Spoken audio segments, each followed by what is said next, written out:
Hello everyone. Starting from today, what I'm planning to do, I will try to answer most frequently asked questions on my channel. So one of the frequently asked questions is, can you make some videos on how to do teaching diploma in Gulf region like you did? And would it be really helpful if you guide us which college is best and we do that while teaching in Gulf? All right, let me break down this for you. So, for example, if I go here on the Teaching Council website, so basically, when you want to teach in New Zealand, you need to first get your qualification assessed from NZQA. Again, I have done videos in detail. There are a few countries that are exempted, but otherwise, you need to apply for the qualification evaluation through NZQA. You apply for teaching IQA. Once you get the outcome, NZQA will tell you if your teaching qualification and if your subject qualification they are meeting the requirements to teach whether secondary school students or primary school students or ECE. Once you get that outcome, then you apply for provisional teacher license through the Teaching Council of Aotearoa. And if I go down, so the first thing first is the teaching practicum evidence. If you have done a teaching qualification overseas, make sure whether it is B.Ed, whether it is M.Ed, whether it is postgraduate diploma in education, whatever degree you have done in teaching qualification, your transcript should clearly mention the teaching practicum or the practicum. Now, what is practicum? As per the Teaching Council website, a practicum is an in classroom experience where you are assessed as part of your initial teacher education qualification.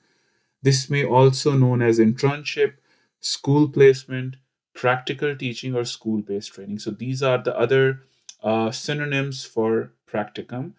Evidence can be provided from the university, school, or college in the form of an official letter.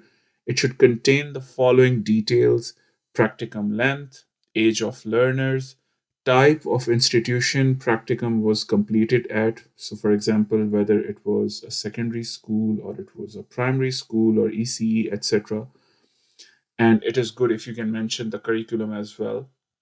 Brief description of practicum components. So what did you do? Like how the practicum was executed? What did you do while you were there in the practicum? How many lessons you delivered? How many lessons were observed? What was the workflow during that practicum component? I have done a video in detail about practicum, and I'm going to give you the link of that video in the I button and in the description. So feel free to go through that video.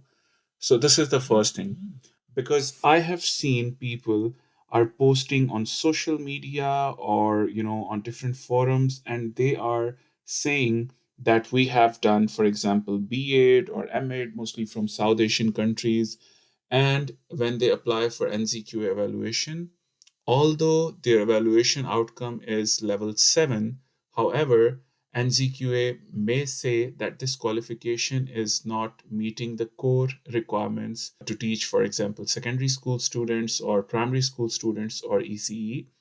And the main reason when I ask those people, and please make sure that this is my own experience and my own conversations with those people. So when I ask them, like the degree, like the B.Ed or M.Ed, whatever you have done, uh, have you completed any practicum component? Was it mentioned on your transcript? Did you provide those details? And their answer was no.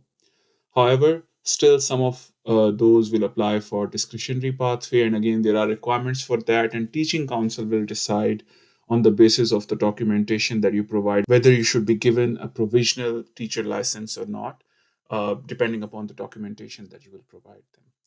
All right, now let's get back to the question. The question was what institute in the Gulf region I will recommend. So now if we go to this website, and I will give the links of all these websites in the description as well, so don't worry. So this is the NZQA page, which says New Zealand's qualification arrangements with individual countries. If I scroll down, so from Gulf region, you can see a list of countries like Australia, China, European Union, Hong Kong, Ireland, Malaysia, Philippines, UAE. So UAE is the only country from Gulf at the moment in this list. And if we click on this link, it will take us to this page. How United Arab Emirates and NZ qualification frameworks compare. So if we go down, Here is the UAE framework, and here is the New Zealand qualification framework. If you see, their levels are aligned with each other. So my postgraduate diploma in UAE qualification framework was at level 8. And here, when I applied for NZQA evaluation of my teaching qualification, it was level 8.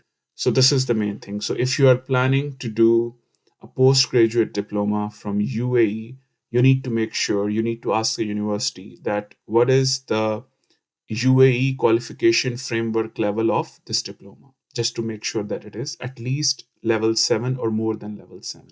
If you want to do postgraduate diploma from other Gulf countries like Qatar, like Bahrain, Kuwait, Saudi Arabia, what else? Um, Oman, maybe. So, all these countries, you need to make sure that if you are doing postgraduate diploma from these countries, the diploma is meeting the requirements of New Zealand qualification framework. And along with other things, one of the important things that you need to look is the practicum, right? Now, if I quickly discuss some of the universities or educational institutes in UAE that are offering postgraduate diploma, definitely there are a number of institutes, but some famous one as per Google are Sharjah Education Academy, their PG diploma, Emirates College for Advanced Education, Abu Dhabi University, and then Exceed College, then SEA, and then University of Wollongong in Dubai, Al Ain University. So if you ask me, my postgraduate diploma was from Al Ain University Abu Dhabi campus. So there are two campuses. One is Al Ain University in Al Ain, and the other one is Al Ain University Abu Dhabi campus. I selected this campus because it was pretty close to my school as well as from my apartment. It was easy for me to go and take classes. But just one thing, if you're planning to do postgraduate diploma while you are doing your job, it is a bit tough routine. So, for example, I will have classes 3 days a week, and I will reach to my like I will wake up at 6 a.m. in the morning. I'll reach my school at around 6:50, 6:55 a.m.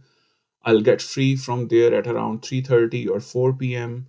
And then I'll reach to my university after having a little bit, lunch or things like that. I have to be there at around 5 p.m. because my class will start at 5 and it will finish at 8, and I'll reach back home at around 8:30 or 9 p.m. and then going through the students' work, preparing for the next day, having dinner and spending time with family. So you need to keep that thing in your mind as well, that it is pretty tight schedule if you're planning to do postgraduate diploma while you are teaching in Gulf region. This is what I have to say, but just one thing, I am not recommending any of these universities personally. I'm just showing you that these are the available universities.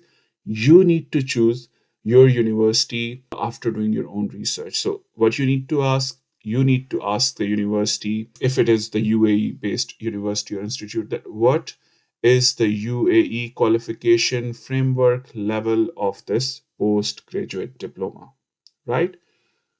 I hope this video will give you some idea about what kind of teaching qualification you should go for in Gulf region and specifically in the UAE. If the video is helpful for you, like the video, share it with your family and friends, and stay tuned for more useful content on teaching and learning. Thank you.